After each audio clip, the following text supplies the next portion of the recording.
భగవాన్ శ్రీ సత్యసాయి బాబా వారి పాదపద నమస్కరిస్తూ భక్తమై సాయం స్వామి వాక్యం. స్వామి మనకు తనని ఎలా ప్రార్థించాలో ఆ భగవంతుడే మనకు చెప్పాడు అనమాట. ఆయన అనుగ్రహ ఆశీస్సులు మనకు కలవాలంటే ఎలా ప్రార్థించాలి ఆయన్ని అని కూడా ఎవరైనా దేవుడు మనకు చెప్తాడా?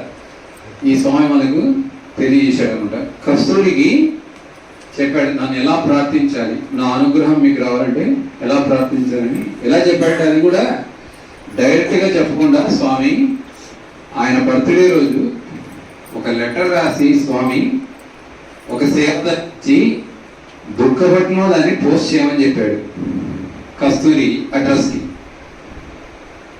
డైరెక్ట్గా లేదు, లెటర్ రాసి దుఃఖపట్నంలో పోస్ట్ చేయమని చెప్పాడు. అది అక్కడ పోస్ట్ చేస్తే అక్కడప్పుడు కస్తూరికి వచ్చింది. దాంట్లో వెప్పి చూశాడు ఏమిటి ఇది అంటే నా అనుగ్రహం రావాలంటే ఎలా ప్రార్థించాలి అనేది స్వామి గారు తెలియజేశాడు. కరుణింపని కంటే కనుడెవ్వడని కదా ఆశ్రయించి తిని పదాంబుజములు మొరపెట్టుకున్న వమ్ము సేయవని గదా ఎలుగెత్తి పిలిచి తిని ఇప్పుడు నిన్ను ఏమి జరిగిన నీవే ఉంటివని గదా చేతులొగ్గి తిని నీదు చిత్తమునకు అర్థించిన లేదన నేరవని గదా చేతులొగ్గి తిని నీదు చిత్తమునకు ఏవి తలచితివి నన్నిప్పుడింకా ఉద్ధరింపక ఉంట నీయూహయేమి ఎంతకాలము నేనిట్లు కొలుతూ ఎప్పుడు నీవేను దాకనే నిట్లెలుతూ. ఈ శరణాగతి ఫలితం ఉండాలని స్వామి మనకు లెటర్ పూర్వకంగా తెలియజేశారు.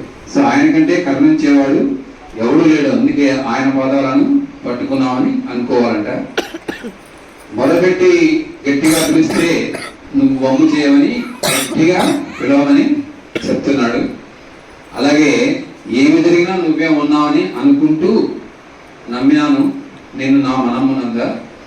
ఆ తర్వాత ఏదైనా కోరితే కాదనవని చేతులు గిద్ది నేను చిత్తమనుకొని ఏం తలుచుకున్నావు నన్ను ఇప్పుడు ఎంతకాలము నిన్ను ఇట్లా వెయిట్ చేయాలి అని మళ్ళా ఆన్సర్ ఏమి ఇచ్చుకుంటున్నాడు, నీవు ఎప్పుడు కరుణిస్తే అప్పటిదాకా నేను నిన్ను పట్టుకొనే ఉంటాను అని. ఆ రకమైనటువంటి తత్వం మనకుంటే భగవంతుడి యొక్క అనుగ్రహ ఆశీస్సులు మనకు లభిస్తాయని స్వయంగా స్వామి లెటర్ పూర్వకంగా రాసి తెలియజేశాడు. కాబట్టి మనం స్వామి అనుగ్రహం కావాలంటే ఇలాంటి వాటిని పట్టుకుంటే చాలా సులభంగా మనకు వస్తుంది. అలాగే ఒక భక్తులు ఉదంతంలో కూడా ఇట్లాగే జరిగిందన్నమాట. సో ఆయన స్వామి స్టూడెంట్ తర్వాత లా చేశాడు. లా చేసిన తర్వాత ప్రాక్టీస్ చేయాలని అనుకోకుండా ఎవరికి రూరల్ బ్యాక్గ్రౌండ్లో ఒక హాస్పిటల్ కమ్ వొకేషనల్ సెంటర్ని స్టార్ట్ చేయాలని ఆయనకి ఒక ఆశ అనమాట. అదే స్వామి చెప్పాడు. స్వామి చెప్తే ఆయన ఏం చెప్పాడంటే, రే నువ్వు పోయి నీ పని చూసుకో, నేను చూస్తాను ఆ పని అంతా అన్నాడు. నువ్వు పోయి నీ ప్రాక్టీస్ చేసుకోపో, నేను చూస్తాను అన్నాడు.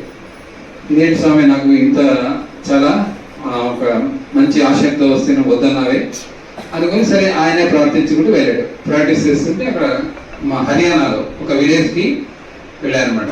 వెళ్తే అక్కడ కొంతమందితో లోకల్ వాళ్ళతో తన యొక్క ఈ యొక్క ఆయన అభిమతం గురించి చెప్పాడు. ఇలా ఒక హాస్పిటల్ వొకేషనల్ ట్రైనింగ్ సెంటర్ నేను స్టార్ట్ చేయాలనుకున్నాను అనేసి అంటే సరే దానికి ప్రాజెక్ట్ రిపోర్ట్ ఏమైనా ఇవ్వండి చూద్దామన్నాడు. అంతా రెడీ చేసుకుని 27 ఎకర్స్ ల్యాండ్ కావాలి అని అంతా రెడీ చేసుకున్నాడు. రెడీ చేసుకుంటే వాళ్ళు ఏం చేశారు, గ్రామ పంచాయతీ పెడదాము, ఈ ఊర్లో ఏదైనా ల్యాండ్ ఉంటే చూస్తామన్నారు. ఆ గ్రామ పంచాయతీ వాళ్ళు ఒక ల్యాండ్ ఉంది 27 ఎకర్స్ కరెక్ట్గా, అది మేము ఈరోజు రెజల్యూషన్ రాసి నీకు ఇస్తాము, తీసుకొని పోవచ్చు నువ్వు అన్నాడు. ఆ విలేజ్ కూడా ఏదంటే హర్యానాలో పుట్టపర్తి అనేటువంటి ఒక నేమ్ వస్తుంది. అంటే పుట్టలని ఉండేటువంటి హర్యానాలో ఘజియా అంటారండి, ఘజియా ఘర్ అనేసి. అంటే అవన్నీ పుట్టలు ఉండేటువంటి ప్రదేశం. పుట్టపర్తి మనం ఎలాగ అనుకున్నాం, పుట్టవర్ధిని కదా, అది పుట్టవర్ధిని కాస్త పుట్టపర్తి అయింది. అలాగే దానికి కూడా అలాంటి ఒక నామమే వాళ్ళ లోకల్ లాంగ్వేజ్లో ఉందన్నమాట. ఆశ్చర్యం వేసింది దీనికి. ల్యాండ్ 27 acres అంటే 27 acres దొరకడము, ప్లస్ ఆ పేరు కూడా పుట్టపర్తి అనేటువంటి పేరే ఉండడం చాలా స్వామి యొక్క ఇది అనుగ్రహ ఆశీస్సులే అనేసి అనుకున్నాడు. అనుకొని ఆ రెజల్యూషన్ తీసుకున్నాడు. రెజల్యూషన్ తీసుకొని గవర్నమెంట్కి సబ్మిట్ చేశాడు. ఆ గవర్నమెంట్ దాన్ని ఆ ల్యాండ్ని ఇవ్వమని. వాళ్ళు ఏమన్నారు, అసలు మీ సంస్థ ఏంటి, దాని యొక్క క్రెడెన్షియల్స్ ఏంటి, అసలు ఇంత పెద్ద ప్రాజెక్ట్ మీరు చేయగలుగుతారా అని చెప్పేసి 1,00,000 క్వశ్చన్లు వేసేసాను. వేసి రిజెక్ట్ చేశాను. ఈయనకు బాగా చేసింది, అదే కరెక్ట్ ల్యాండ్ దొరికింది, అదే పేరుతో దొరికింది, కానీ వీళ్ళు ఆ గవర్నమెంట్లో వెనక్కి వేశారు అని చెప్పి ఏం చేయాలి అనుకున్నాడు. కల్లో స్వామి వచ్చి ఢిల్లీ పో అన్నాడు. ఢిల్లీ పో అంటే ఢిల్లీలో ఎక్కడికి పోవాలి, ఎవరికి కావాలి, ఢిల్లీ చిన్న అనుకున్నాడు. అనుకున్న తర్వాత సరే బయలుదేరినాడు ఢిల్లీకి. స్వామి చెప్పాడుగా ఢిల్లీకి వెళ్ళిపోతుంది. పోతూ రాసుకున్నాడు ఎవరెవరు స్వామి దగ్గరికి వచ్చారు, విఐపీస్, వాళ్ళ పేర్లని లిస్ట్ రాసుకుంటూ పోతున్నాడు. శంకర్ దయాల్ శర్మ ప్రెసిడెంట్, ఈయన కలవడం కొంచెం కష్టమేమో. ప్రైమ్ మినిస్టర్, ఈయన్ని కూడా కలవడం కష్టము. ఇట్లా రాసుకుంటూ శివరాజ్ పాటిల్ స్పీకర్, ఓకే ఈయనేమో కలవచ్చేమో, కొంచెం ఛాన్స్ ఉండొచ్చు అనుకొని ఈయన టిక్కేసుకున్నాడు. ఈయన టిక్కేసుకొని పోయినాడు. పోయి ఆ శివరాజ్ పాటిల్ ఇంటి దగ్గరికి పోతే బయట అందరు గార్డ్స్ ఉంటారు. ఆపినారు. ఏ పని, ఎవరితో మాట్లాడలేదు. శివరాజ్ పాటిల్ అంటే నీకు అపాయింట్మెంట్ ఉందా అన్నాడు. లేదండి. నేను మరి ఏమనుకుంటాం, ఆయన అపాయింట్మెంట్ లేకుండా డైరెక్ట్ పోయి మాడతావా అని చెప్పి పోన్నారు. ఇంకేమిట్రా ఏం చేయాలని అక్కడ కాసేపు ఆలోచిస్తూ ఉంటే ఒక కారు వచ్చింది.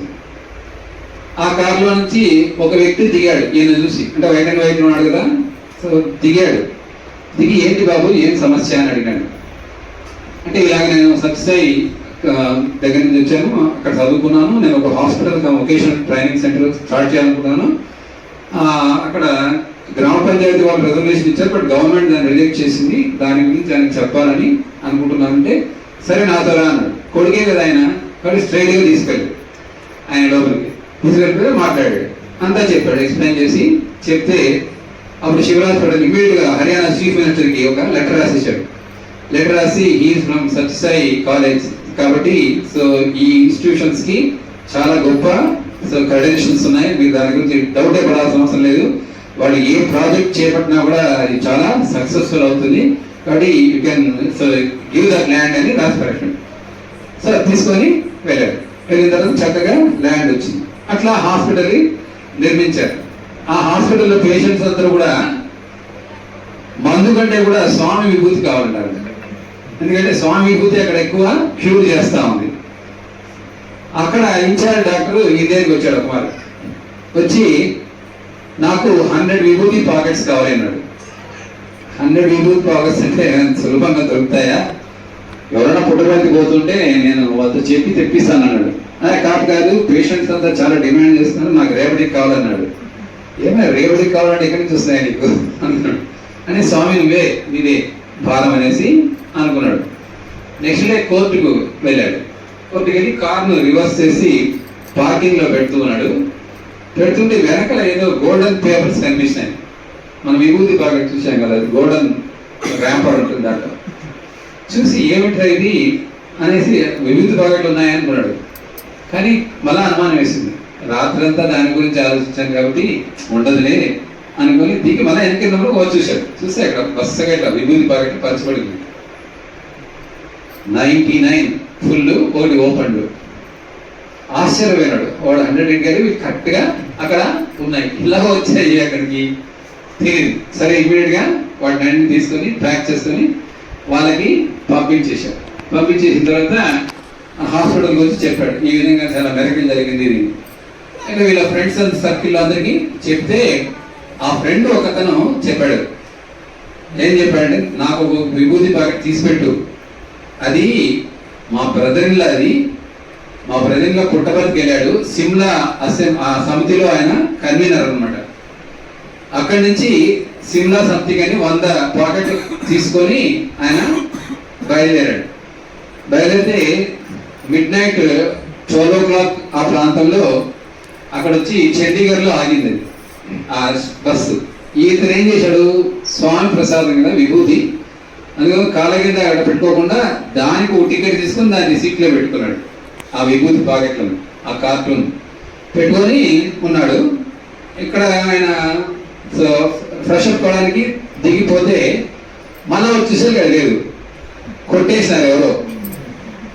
చాలా బాధపడినారు, ఏమిటి నేను అంతగా ఈ ప్రసాదం తీసుకొని వస్తే అది కాస్త ఎవరో దొంగలించినారని.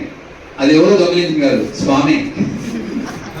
చిత్తచోరుడు, విత్తచోరుడు, విభూతి చోరుడు ఆయనే దొంగలించి అక్కడ పెట్టాడు ఈయన కోసం. కాబట్టి స్వామి ఏమైనా చేయగలుగుతాడు. స్వామి తెలుసు కదా మనకు, విజయమాలకు కాపరేట్ కూడా కొట్టించినాడు స్వామి. అంటే ఆయన ఏ ఎక్స్టెంట్ కన్నా వెళ్ళగలుగుతాడు. చీటీని అందించినాడు స్వామి వాళ్ళకి. తర్వాత వాళ్ళు చదువుకుంటూ ఉంటే గోడ మీద బల్లి అరుస్తుందంట. ఎప్పుడు అరిస్తే అది ఇంపార్టెంట్ నోట్ అని దాన్ని నోట్ చేసి పెట్టుకునేది, అదే వస్తుంది పరీక్షలో. అట్లా అంత స్వామి ఆ ఎక్స్టెంట్ కూడా వెళ్ళగలుగుతారు. ఎప్పుడు ప్రొవైడెడ్ మనం ఈ విధంగా ప్రార్థిస్తే భగవంతుడి అనుగ్రహాలు మనకు తప్పకుండా ఉంటాయి. కాబట్టి దీన్ని మనం గట్టిగా దృఢంగా పట్టుకుంటే భగవంతుడి యొక్క